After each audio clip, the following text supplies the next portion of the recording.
Greetings and salutations. Welcome to the Gentleman Syndicate channel.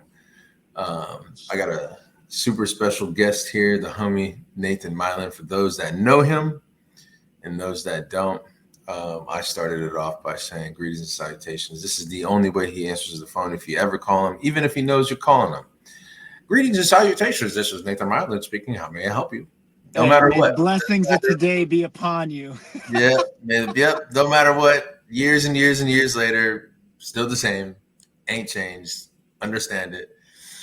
But this is my homie, my brother. This is one of the OGs. I talked to him.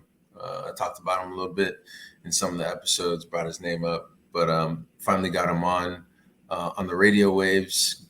Got to catch him before the Alaskan winter freezes his internet, and he will be radio silent to everybody. But yeah, I just want to thank y'all for subscribing and listening. Again, hit that subscribe button, hit that like button. If you like the information, like I said, this ain't about me, it's about us as men. So without further ado, my brother, man, the name of this episode, actually, and we'll get into this later, my name of this episode is The Power of Authenticity. Nate always trying to one-up me, but he always fails and falls short. I'll let him introduce his title. I'll argue that either way. Nah, but anyways, we know what it is. Power, authenticity, authentic friendship. Either one. Power of authenticity is mine. But yeah, man. Introduce yourself, brother. Where you're from, where you at, where you came from, how you got to where you're at, so we can get into some more, brother. So, greetings and salutations. Name's Nathan Milan. Told you. You're like a robot. You can't even help yourself. Dude, I can't. You know, it's one of those things. You know, where do you start? I grew up in Michigan, spent some time in Alaska, then grew up in Central Michigan. Started my fire service career there. Went into the Air Force, got to travel the world. That's where Martel and I met in Okinawa, Japan. Kind of went all over after that. I'm back up in Alaska, and I've been in and out of the fire service and just having a blast. I'm currently, yes, you in the front. So, you know, there's the Michigan, right? So where? Central Michigan, Mount Pleasant, Central Michigan University, right in the middle, hour north of, you know. Yeah, okay, right. Okay. Yeah. I got it right. Yeah, you got it right. Okay, I did it right? I'm not from Michigan. I ain't never been to Michigan, man. Like, you know how it goes, though, because I've had to explain it. You're like, hey, show them where you're from. I'm like, hey, this is where I'm from. This is where I'm from. So it's just easier, right? I get it. When you're from the high five of America, that's a great way to go into things. So okay, so you've got so many kids. I got a couple, yeah. You've been married for quite some time. Yep.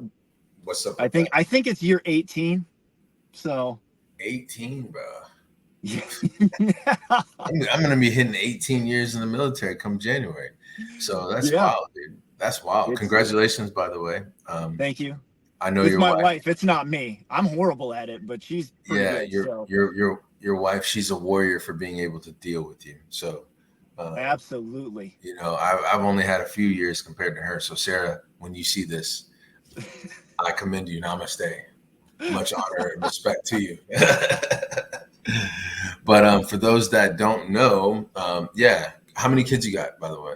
So I've got 5 kids. I've got I'm boy, girl, boy, girl, girl. Boy, girl, boy, girl, girl. Yep. Right. And Abigail, when you see this, love you. Everybody else, I love y'all too, but Abigail, you my road dog. You the one. You know what I mean? I hope. Can I tell a funny story real quick? Yeah. Go ahead. Okay, so you were up you've been up a couple of times on adventures, and we were looking around. You were fine. Okay. You're fine the whole time. You're totally safe. And we're looking for Abigail, and we're like, you know, Sarah's like, hey, where's Abigail? I'm like, I don't know. And we've got that guest cabin, right, that everybody stays in. Yeah.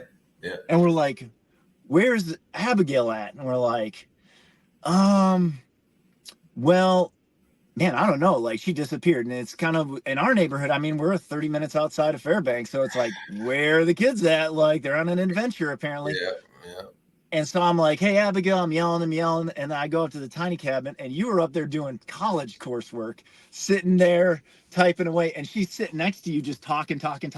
talking. And she's like, and then this, and you're just like typing a paper. Mm-hmm, mm-hmm, Yeah, yeah. mm-hmm. Oh yeah, And dude.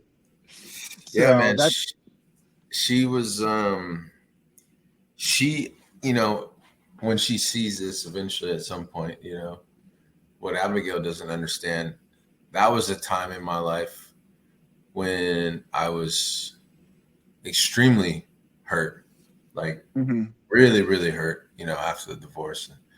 And, mm-hmm. my kids have left, like, you know how it is. You got 5 kids, man. So you come home after work, bro. It's just, you know what I'm saying? Like your ears perked up, and you're just like, who's trying to get hurt? That's all I'm really worried about right now because we're firefighters. Man. So you know what I mean? Like that's everything else doesn't matter. But like I got to tone down everything and be like, all right, is everybody safe, right? So Yeah.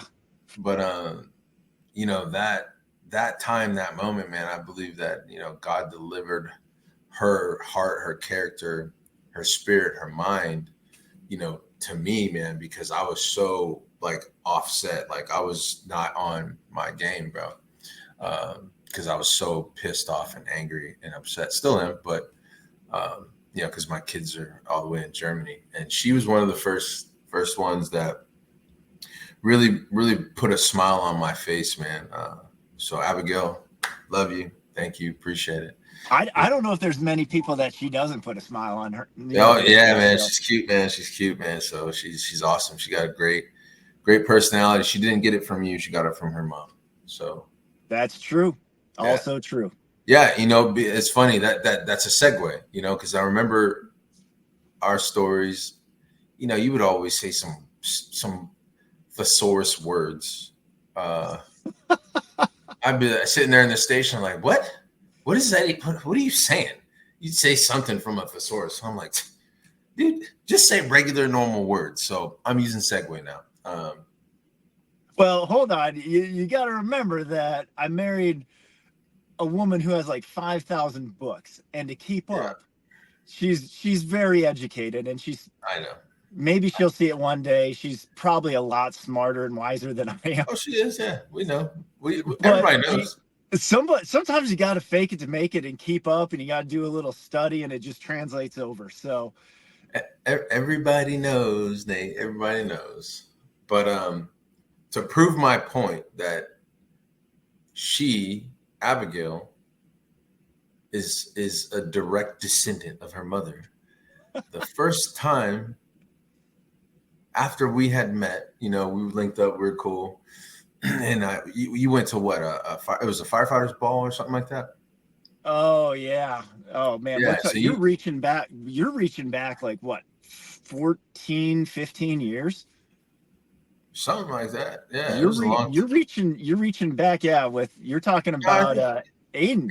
Aiden, yeah, and you were like, hey, we're going to this little thing. You had to wear your semi-formal blues, I believe you had, and that Yeah. was the reason why I didn't go. I ain't never gone to no semi-formal minus one time. But semi-formal blues, I ain't going to that. And I was married at the time, but yeah, you were like, hey, you want to watch the kid? I was like, yeah, I'll watch a kid. We didn't have no kid. I didn't have no kid. And yeah, man, you dropped him off. You came up, you dropped him off, and you were like, he's sleeping. I was like, cool. I remember being like, hey, I'm a firefighter. No matter what, I'm good. But I don't know how to deal with no kid right now, right? So, when you dropped him off and he was asleep, I remember just being like tiptoeing around him, bro. Like, all right, he's good. He's asleep. Good. He's chilling. Good to go. Bro, I thought I was good to go, bro. But then the descendant of Nate, your spawn, Aiden, woke up, bro. And I remember when he woke up, I was like, oh. And so I got down close to him and looked at him, and he like did this like, you're too dark to be my dad. And he just boom, He gave it to me, bro. He just started screaming, dog. I had no idea what to do, bro. Like, I remember calling you. He's like, hey, you remember me calling you, like, what do I do, dog? He's been crying for like 10, 15 Put him in minutes. the carrier and just start walking. Oh, yeah. Put him in the carrier and just start walking. He is your direct spawn, bro. And that's how I know the difference between your spawn and Sarah's spawn. You know what I mean? So yeah, that was funny. That was my introduction to you and Sarah. Well, and because we had worked together for a couple of months, and we were instantly like on page together, like yeah.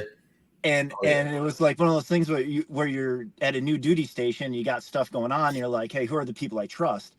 And you're like, hey, we got this going on. You're like, hey, you have those connections with people. You're like, these are the guys I trust. And I was like, hey, watch Aiden. Thanks, bro. Good luck. I'm out. I'm on a date. This is like the first date Sarah and I had in like months. Right? Yeah. He was only 3, 4. He must have only been like 5 months old. Bro, for those uncles to be out there, I highly suggest you wait until that child has developed a little bit more, because I didn't know what to do, bro. It was the funniest call ever. Funniest call ever, because we had been used to that for like months, and we were already like, I'll be fine, just walk around. Nope, I wasn't ready for that one, man. And I was like, man, you got to race this baby, bro. So that's good, man. I love your family. It's been some of the greatest honor and blessings that I've ever had, being part of y'all's growth and development, and watching y'all's family grow, and seeing the different things you've been able to do in the career. So what led you to the fire service? What's one of those things that got you here when you were in? So I think the fire service, it kind of started out, and it's back. We were going to a Boy Scout like meeting or something. Yeah. And so my dad would pick up, a bunch of guys and, all the boys and get us there.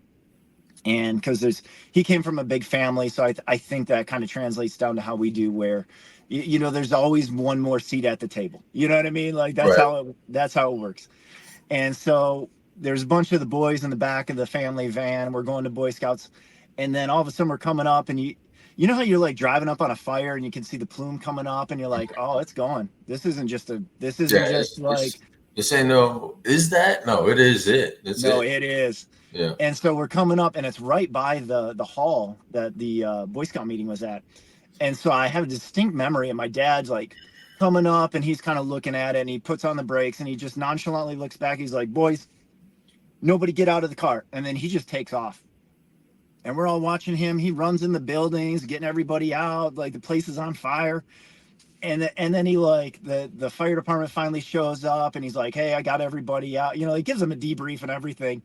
And then we roll on, and then he never talks about it again his entire life. Right. Like this is something he's been doing for part of his career, and he's not a firefighter. Am I right? No, that was the crazy part is, he came up as a salesman, a business guy. And it just kind of how he, that's just a part of his nature. And it's really crazy to see that, where later on, I expect like you and I to do that, because that's what our training is. Like, we know how to go about it. Like, there's risk mitigation factors in there. You're like, hey, this is something you'd watch out for. But to have somebody just blindly like, hey, this has to be done, and they take off and they do it, I gotta hand it out and say, man, I've said it on the podcast before, right? It kind of hits on the that story, talks about what I'm trying to relate to other men, right? Like in 2024, what we as men, as a culture in Western society, I feel like, of course, minus the depreciation of the value that men bring to relationships in this world and society, along with that, or coupled with that, is the fact that men have taken a step back from action. Say that again. I think I just lost you for a second. Oh, The depreciation. yeah, the depreciation of men has kind of been coupled with the reduction of what men are supposed to do. We are creatures of action. You know what I mean? Mhm. Like we do, women feel, you know? And so for you to sit there and say, I watched my dad just, hey, don't get out of the car. He just kicked into action, kicked into gear. That sets the tone of really highlighting the purpose of what we're to do. Men are to sacrifice, that's what we do, man. So I get that, man. 100%, 100%. And so how old were you when that happened? Oh, I think it had to have been like fifth, sixth, seventh grade, somewhere Oh, in so you're there. young, yeah. Oh, I was young. Yeah. And so after that, you were a civilian firefighter, right? Hmm. Prior Yeah. to Right out. joining the military. Yeah, right out of high school, I was a civilian firefighter EMT for 4 or 5 years. Did my fire science degree. Um, Loved it. Met some awesome people. Had some awesome partners, and then got engaged. And it was like time to travel. Um, Time to see the world. Oh yeah, and they sent you to Mississippi. Which was funny because that's Yeah. where Sarah and I met. I was down there. We were doing relief work down there, and I had my EMT license, and so I was working doing fire medic stuff down there. And she was down there, and we're both from the Central Michigan area.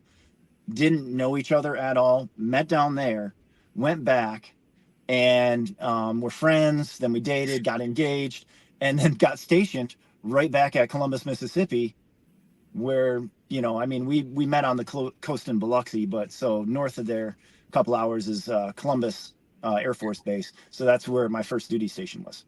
Awesome place, awesome people. It was awesome. You can never convince me that Columbus, Mississippi is an awesome place. I As can because it was the people There there. you go. Yeah, there you go. Exactly. You fell right into my trap, sucker. But Yeah, I did. As soon as I opened my mouth, I was like, "This is going a different direction." But you get what I'm saying. yep, I mean, I do, because nobody, bro. There's certain states that I just forget about. One of them being Mississippi, another yep, one being yep. New Hampshire, Delaware, Rhode Island, Maine. I think these are common states that we all kind of forget. You know what I mean? No, So I got a close friend in Rhode Island holding down the fort, a fire guy from Columbus. I mean, and he comes from a fishing family. Like mhm. they would send us lobsters at the fire department, like live lobsters. I mean, And that's why I know Rhode Island. I mean, it's the size of like our town right now here in Alaska, but it's yeah, apparently that's a state. I've very, never been very there, awesome. but I mean, I ain't never been there. one of these days I'm going to drop in on James and say hello. And Good, good. Well, he can see your sexy. Too bad he couldn't see your little scruff beard when he was chimney sweeping, man. You know, we'll get into that too. So you were a civilian firefighter. yep. I'm sure Hmm. you've seen a lot in that aspect as a civilian firefighter. Um, at that time, there weren't too many active duty members that I knew and met that had the civilian experience as firefighters, right?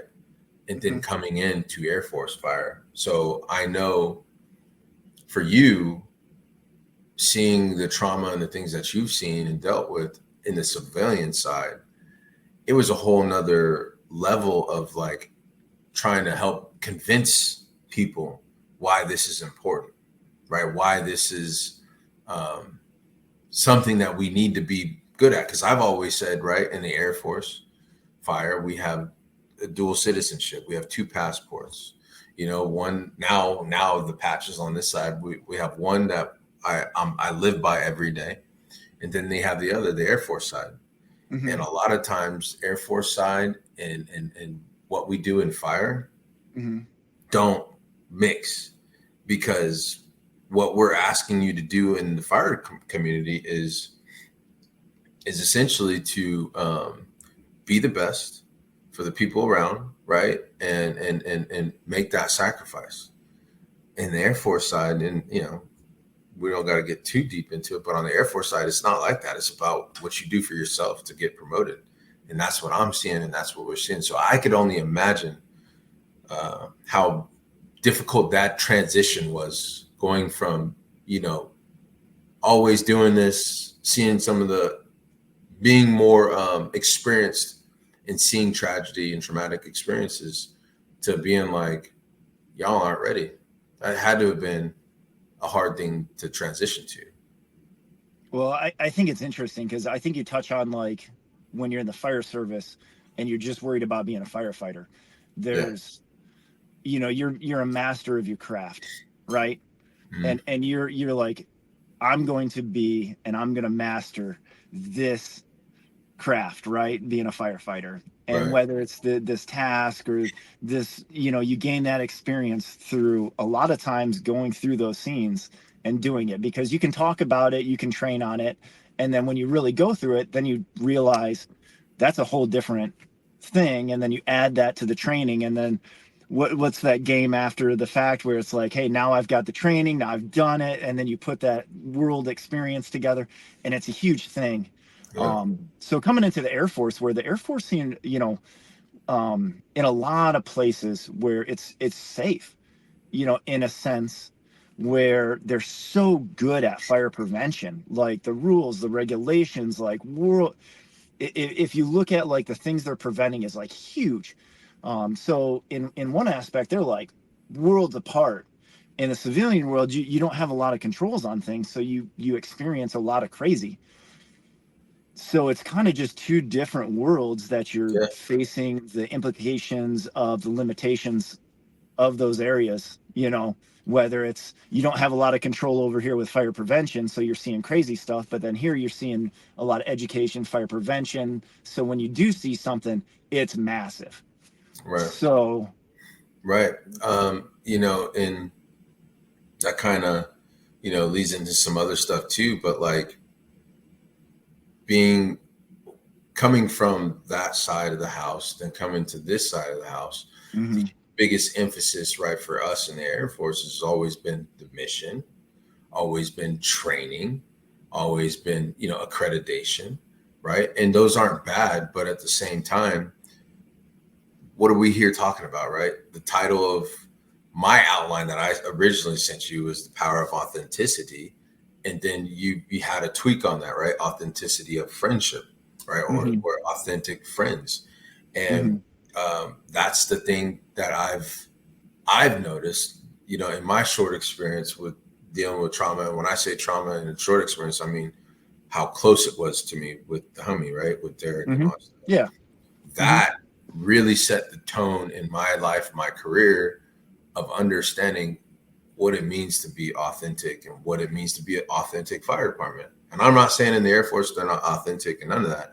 I'm just saying, like you said, the mastering of the craft is your job on the civilian side. Mastering of your craft on the Air Force side is not your job. It's being a jack of all those different trades, and picking the discipline that best suits you, right? And and that's a whole nother level of thing. But I think, yeah. But essentially you're asked to do even more. Like, Yeah. I think I was, I think I was reading an article where it's like the top whatever hardest jobs or most stressful jobs, and firefighter was up there, and enlisted military was at the top too. And I kind of joked, I'm like, well, we're essentially asked to do like the number one, the number two most stressful jobs simultaneously, and sometimes it's hard to find that balance because you're a specialty in your trade, but then again, like for instance, if you're an NCO, like, are you good at writing? You got to take care of your guys, you got to do you got to do all the continued education, so it's tough. Like, it is not an easy thing. So you look at it and you're like, man, not only am I doing this like trade, but I'm doing this all these other things, and the service and what you're being asked to do where you're gone from your family. Yep. Unreal. And I'm a very traditional, I'm traditionally minded when it comes to family orientation and what family is. And You know what made the military so strong to me, from my perspective? I come from a family of people that serve. My mom, my dad, uncles, whatever. But Mm-hmm. we came from an era when going to war, right? It wasn't something we did. It was something that was a necessity during the time. And the full support of that war was the home front. So the unspoken heroes of those that survived World War One, World War Two, Vietnam was a totally different thing, man. Liberation and all this other independence kind of really skewed a whole lot of things. But World War One, World War Two, right? Mm-hmm. That was fully supported by the culture of America, and like I said, the unspoken heroes of those men in particular, right? Because there was men that really went to the front lines, and I'm sure there were women too, but it was the wives raising the future, supporting the war effort, supporting their husbands going to war. And now, authenticity, right? You know what I mean? What's an authentic family unit? What does that actually mean? How does that impact us? And I've always said that, that traditional role, whether it's male or female, right, at home, because it's 2024 now, right? There's a lot of women that are in the military and that have that are sacrificing time too, just like men are. But in our job, we're mainly, majority men, and so how that support from the home front directly affects us as men, bro. You know what I mean? Like, Well, I just think going that's, up. Yeah. but I think that's interesting because I think it comes down to a team aspect Yeah. when you're trying to do these things, whether you're single or whether you're married, like you're not doing it alone. And even for the single guys, you've got guys around you helping you out, right? Yeah. Yeah, man. Mentors, Yeah. friends. You've got family that's supporting you on the back end. And then if you're in a marriage, you've got, spouse and because you're just complicating it, right? Because now Yep. they've got what they do. Emotions. Yep. I mean, I think Sarah finished her master's degree while I was in Afghanistan, like with you. Yeah. I Yeah. mean, so you're and she was working full time. Aiden was in a Japanese Ah, yeah, school that's right. That's right. because remember when I came back, he didn't even speak English because He that's her wasn't sec. speaking English. Yeah. Yeah. Yeah, Sarah's second language was Japanese, so it was easy for her. It was easy for them to communicate in Japanese. So they came back. My son didn't even speak English, so I was like, man, Dog, like bro, it my was. son, my son, he's he's like lost. It's like his English language stopped when he was 4 years Mhm. old. Because she took him over to Germany, and bro, like I try and talk to him, bro. He has to like talk to his sisters in German to talk to. Mhm. You know what I mean? Like it sucks. So I Yeah. got books to learn German and stuff, but like it sucks. For like, So I get it. I get what you're saying. You know what I mean? Hmm. Yeah, So like, it's tough. Like, and I don't think anybody wins in those situations where you just have to press forward and like just overcome. overcome. So another segue. Unless you have another thesaurus definition for another word or term for a segue, I would love to hear it. If not, I'm using segue again. One, two, nothing. All right.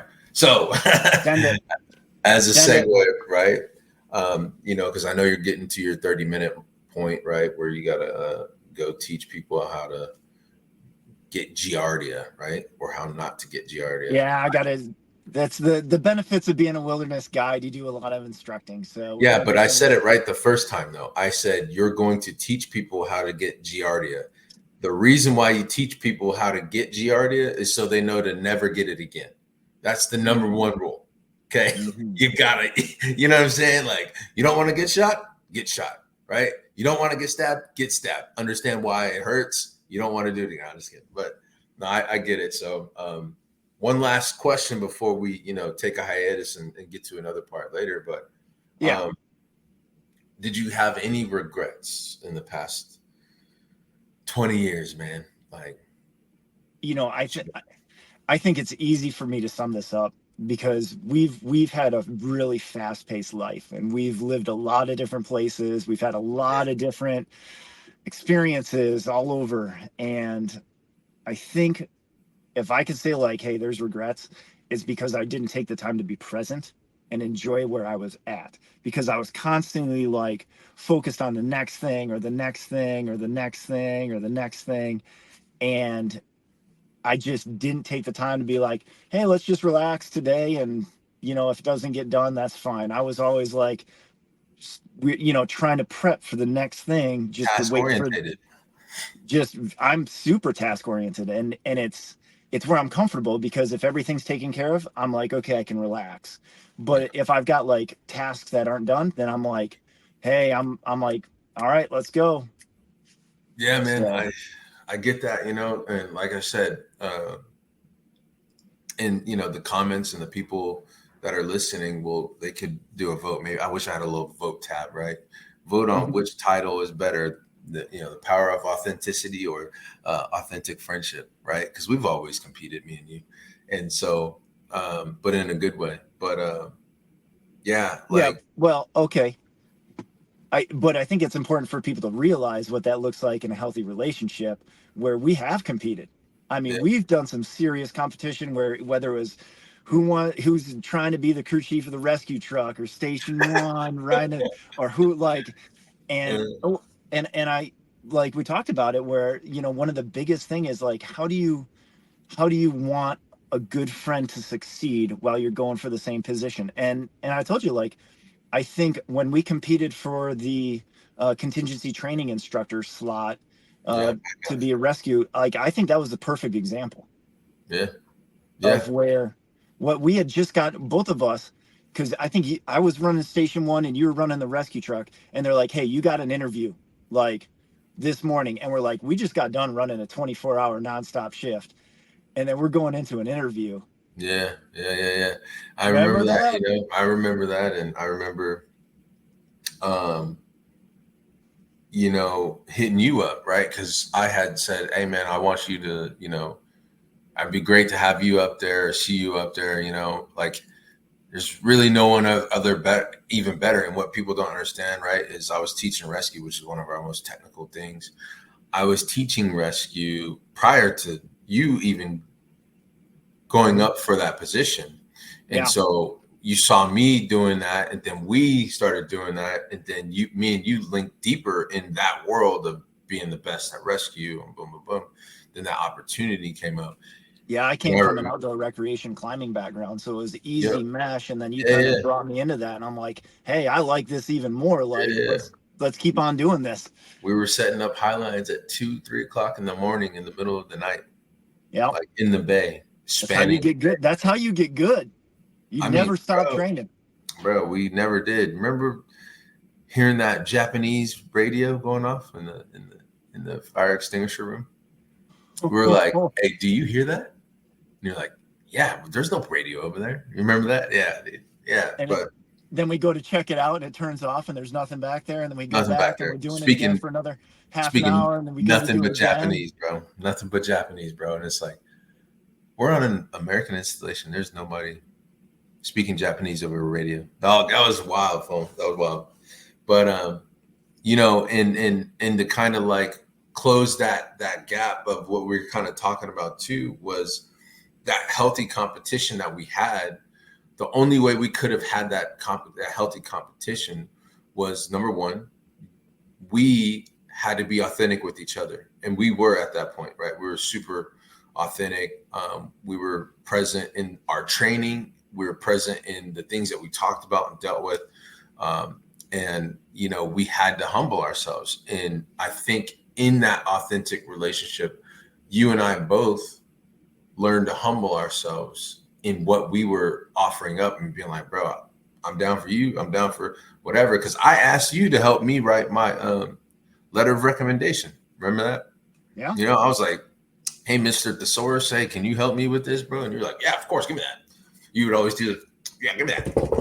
And I was like, all right, cool. You know what I mean? So like, and that really meant a lot to me, because I don't know if you remember this, but I had asked two people prior to that, two mentors um, to help write my letter of recommendation. And I remember the feeling of them saying, "Yeah, you write it, and then I'll sign it." And I was like, "What the fuck?" You know what I mean? I was like, what the, you're my mentors, man. You remember we had that conversation, and I was like, dude, it shouldn't be like that, right?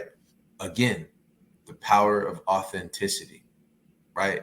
Authentic friends, authentic friendship, authentic, relationships, being present, being in the moment, right? Not worrying about the past, not worrying about the future, right? Living in the moment, right? Like that's what we're here to talk about, and what brought us so tight, Nate. Like that's what brought us so tight, and you know, um, yeah, it meant a lot, man. So I appreciate it. I'm glad that Well, you did get that job. and I found out why I beat you out for that job. You want to know the real story?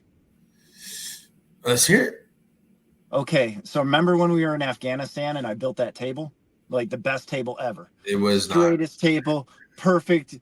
It was expertly created, right? okay. Yeah, we'll Remember we'll that table? we'll join in your storytelling. Hey, remember that table is probably still standing today, I mean, right? what we argued about it for what, a month? It was probably a month we argued about it. Yeah, about a month. Well, Yeah. in that interview process, I think we both were like, "Hey, you can hire either of us because we're both capable." So we put it on them to say like, "Hey, look, I compete with this dude. Like, both of us have a immense level of respect for each other. So you guys Yeah. make that decisions, and we can respect that because it's not like you win or I win. We want to see the other person succeed." And then I said, "But if you want somebody that can make an awesome table, he sucks." Yeah, I'm sure that's exactly the reason why. I'm gonna take the red pill route, like, because I mean, that they may or call it. may not be a true story, but it'd be cooler if it was. Hey man, but it works for me because I got my own side of the version of it too. It's because you were over 6 feet tall and you had a six pack. I'm just at 6 feet. I'm like 5'11" and some quarters, right? And I got a six pack, but you were just over 6 feet tall, and that's the reason why, man. So, but It pays to it, be 6'5" sometimes. hey man, I hear you. I feel you.